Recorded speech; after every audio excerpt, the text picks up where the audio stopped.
Dan itulah namanya aswaja akidah kita. Gunung, hutan, rawa, laut di tempat itulah sahabat kita.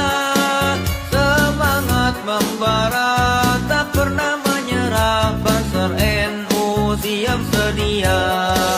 Di mana kami berada, merah putih selalu di dada. Banser NU berkorban jiwa untuk bangsa dan agama.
sallallahu alaihi wasallam.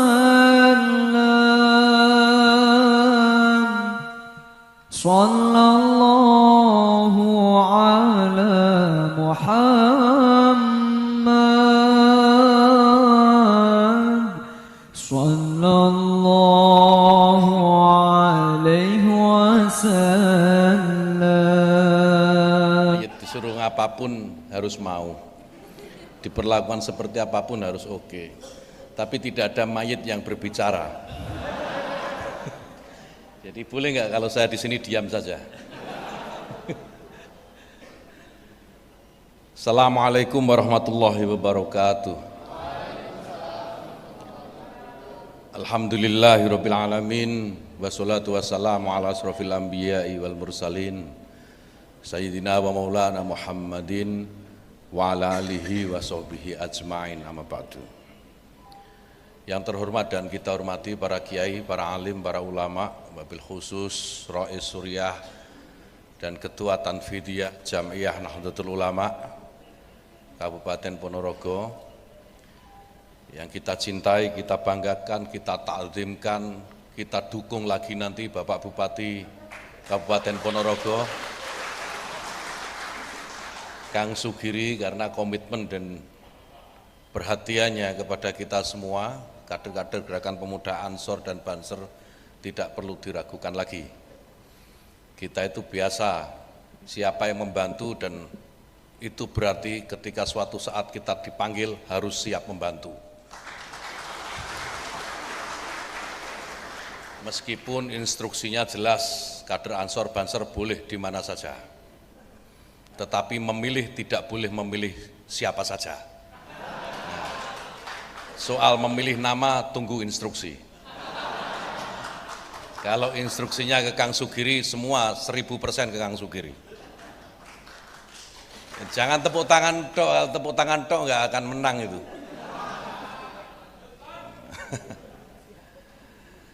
Yang saya hormati, saya banggakan sahabat-sahabat pimpinan cabang Gerakan Pemuda Ansor Kabupaten Ponorogo yang baru saja dibaiat, diambil sumpahnya, dan seluruh kader Gerakan Pemuda Ansor dan Banser se-Kabupaten Ponorogo yang hadir pada siang hari ini. Yang saya hormati Forkompinda atau yang mewakili, yang saya hormati para anggota DPRD dari PKB, dari Nasdem. PKB itu partai saya, jangan lupa. Meskipun saya ini di PKB pejabat teras. Pejabat teras itu hanya di luar, namanya juga teras. Nggak pernah bisa masuk di dalam. Tapi saya PKB.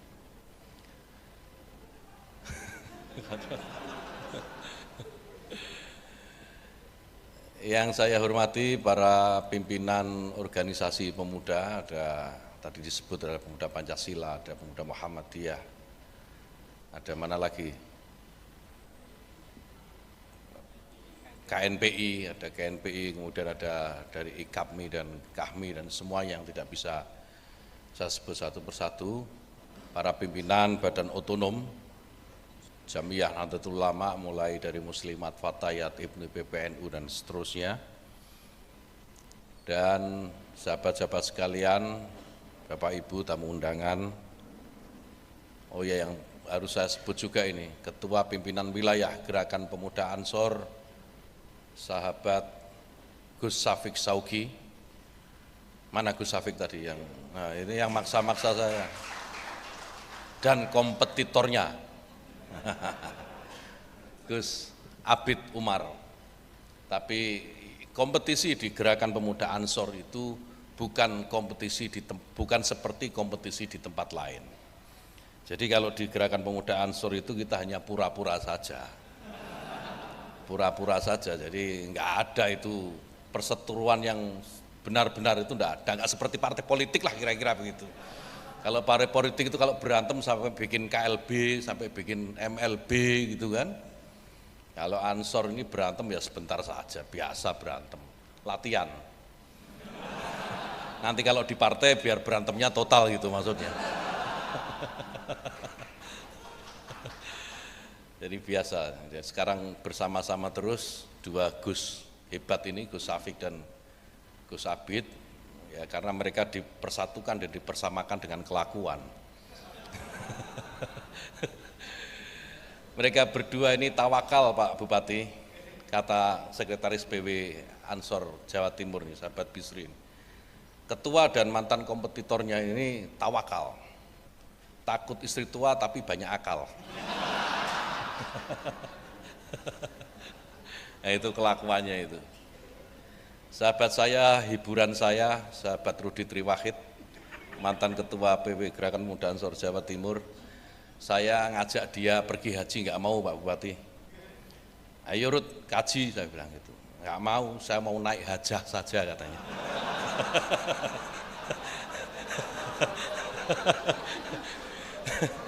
Dia nggak mau naik haji tapi maunya naik hajah, ya benar juga sih.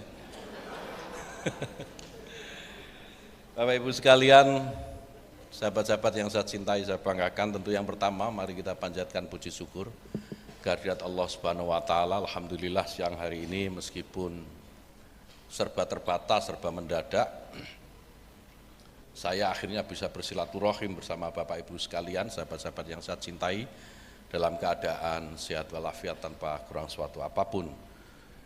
Saya sebenarnya memang tidak berniat untuk memberikan sambutan, karena dari kemarin sejak saya datang di Jawa Timur sekitar jam 9 pagi sampai tadi sudah 6 kali pidato saya. Jadi ini pidato ke-7 yang saya kira ini overload ini kalau pidato terus ini. Dan temanya berubah-ubah gitu, berbeda-beda. Jadi saya harus mikir, saya ini harus ngomong apa yang nggak sama dengan yang tadi itu apa gitu. Dan ini nggak mudah karena memang saya tidak biasa bicara atau menyampaikan sambutan dengan teks. Makanya selalu kontroversial omongan saya itu.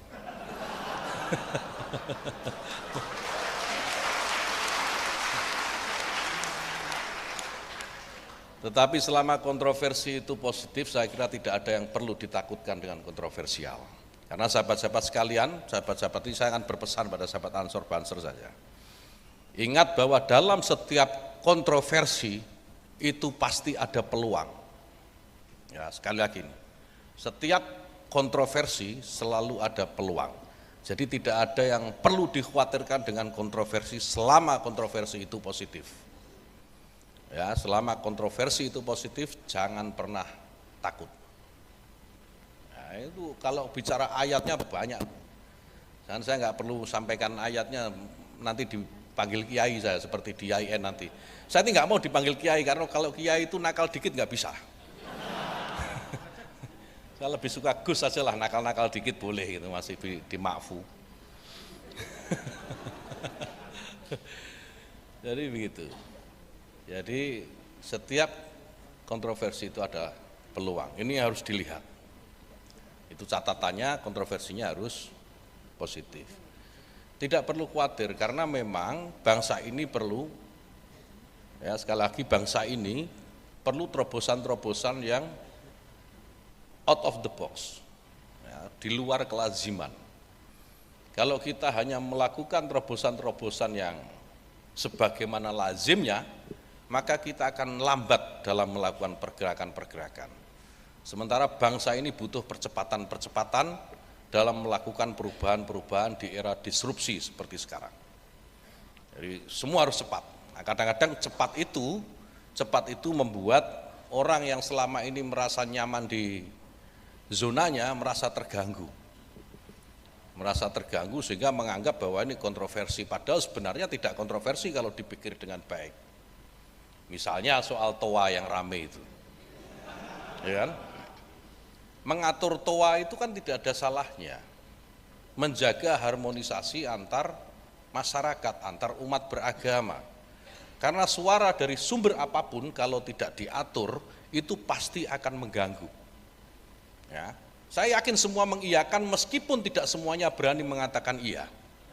Ya, butuh jagoan untuk mengatakan ini. Ya, dan saya jagoannya.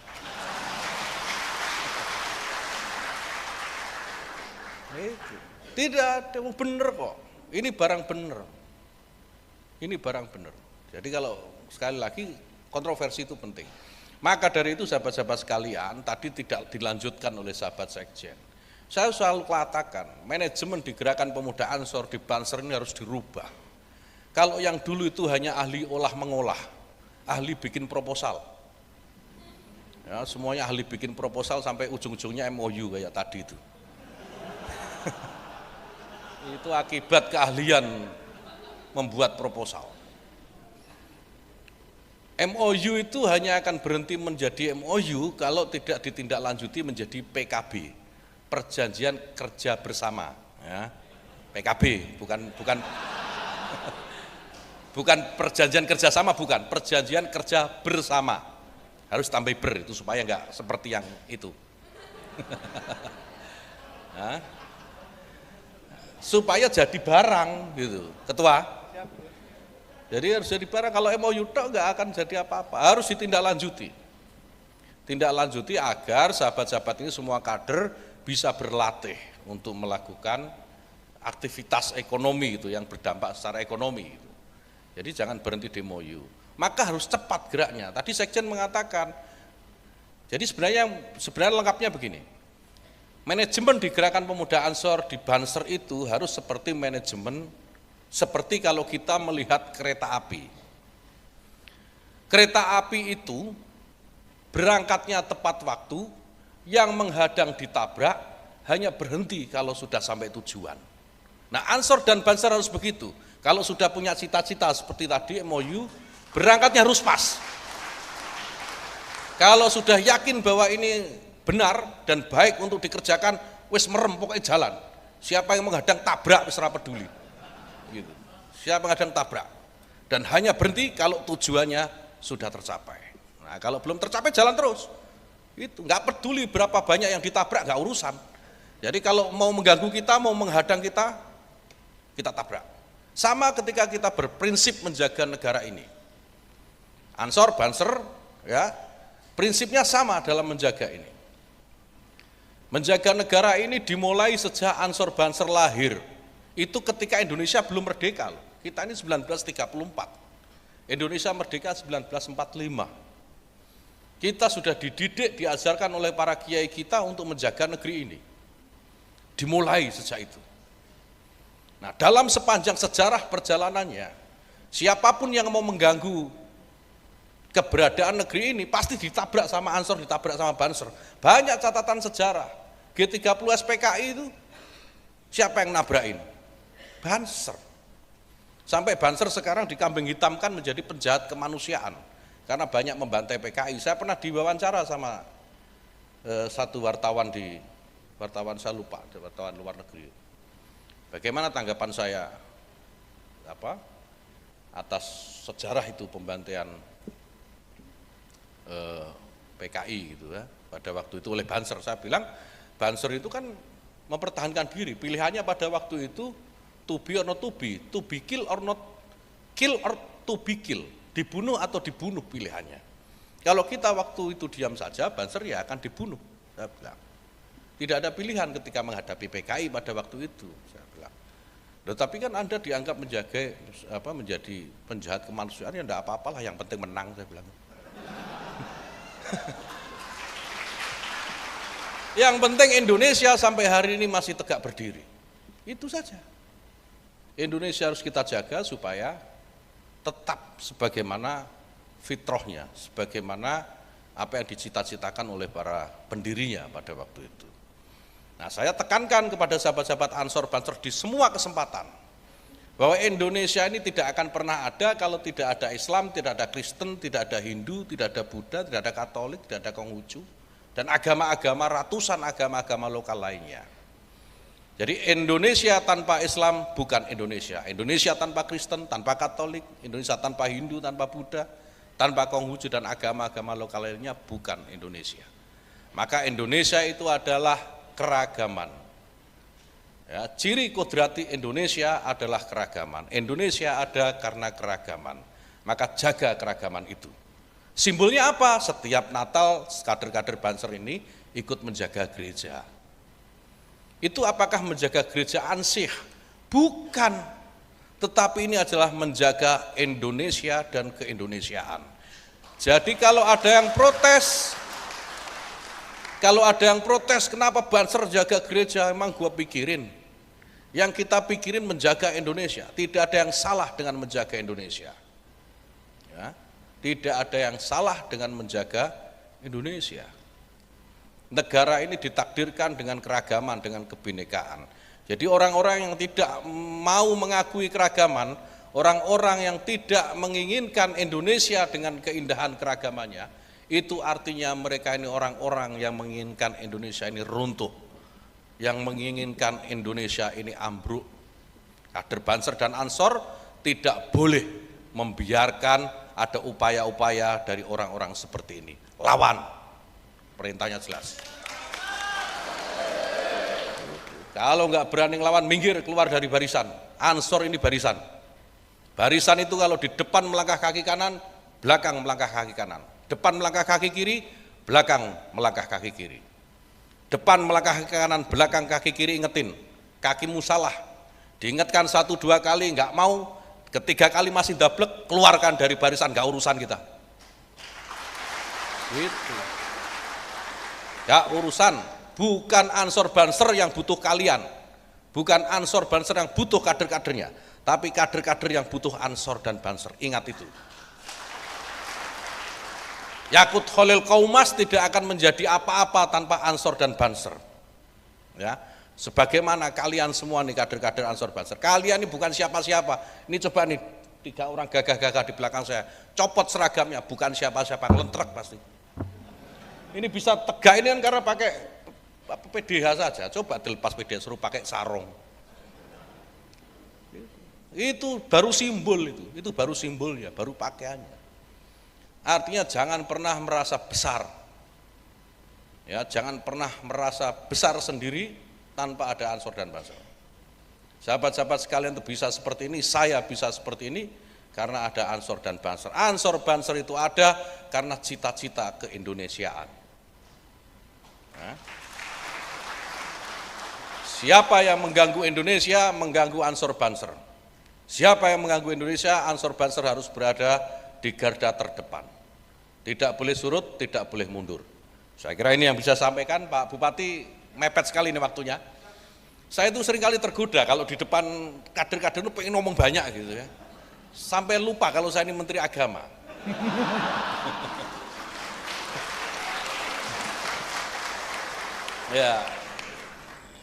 Ya, untung saya dikedep-kedepin staf saya, jadi supaya hati-hati maksudnya, supaya nggak kontroversi lagi. Ya, saya tidak biasa menutup-nutupi, apalagi menutupi kecintaan saya kepada Indonesia. Untuk kader Ansor dan Banser, pesan saya, jangan pernah lelah mencintai Indonesia. Wallahul muwaffiq ila aqwamit thoriq. Wassalamualaikum warahmatullahi wabarakatuh. Luar biasa merdu dan hangatnya tausiah dari pimpinan Pusat Gerakan Pemuda Ansor Haji Yakut Khalil Kaumas seiring dengan giroh semangat membara laksana Sang Khalifah Umar bin Khattab yang menggetarkan hati sanubari sahabat-sahabatnya khususnya pemuda Ansor dan Banser.